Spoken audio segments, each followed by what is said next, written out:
So as we've heard just now, the behavioural finance, which is the final thing we're going to look at in this learning outcome, largely says that the whole principle that investors are rational and that they behave in rational ways is actually quite flawed, and that many times investors will take irrational thoughts and make decisions on their own, and quite often get it wrong.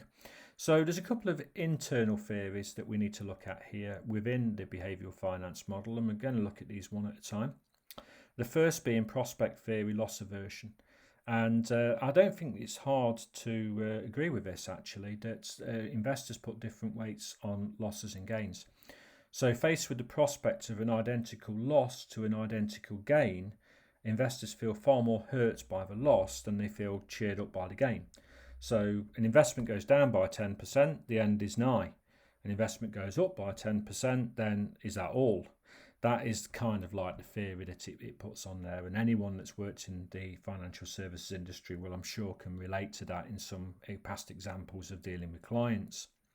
It also says through loss aversion that we play safe when faced with gains and play risky when faced with losses. And again, I think this is probably true. That this is the whole casino effect of chasing losses.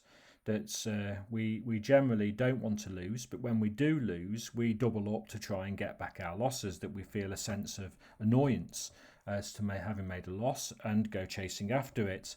And that can be true with investments as well. That actually we end up taking more investment risk to recover losses than we were taking in the first place.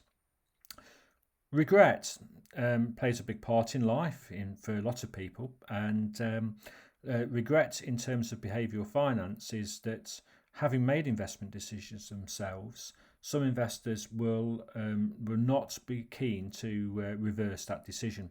So in other words, they buy some shares, they go down, and they think, oh, I can't sell them because they've gone down. And then they hang on to them rather than cutting their losses and recognising that they made a poor investment decision in the first place. And before you know it, what in theory is a quite small loss becomes an even bigger loss, and there we have it. And then they go chasing it, which is prospect theory, loss aversion. So investors sometimes feel sorrow or grief for having made a poor decision, and then essentially don't take the actions necessary to correct the situation as they find it. Last of all, in this particular model, we've got overconfidence and over or under reaction. God forbid, people tending to overestimate their skills. Never.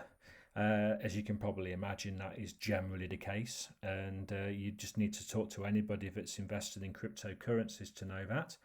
And that they underestimate the chances of a poor outcome, and in underestimating the chances of a poor outcome, they either underreact when that happens, or perhaps they overreact, and we're investing for 5 years whereby they draw the money out after 3 months because it went down by 1% and they weren't expecting it. So ultimately, these are all the DIY theories in many respects of behavioural finance, and you should expect maybe a mark on any of these. If you can just briefly understand what we've just explained in this slide, you should be fine.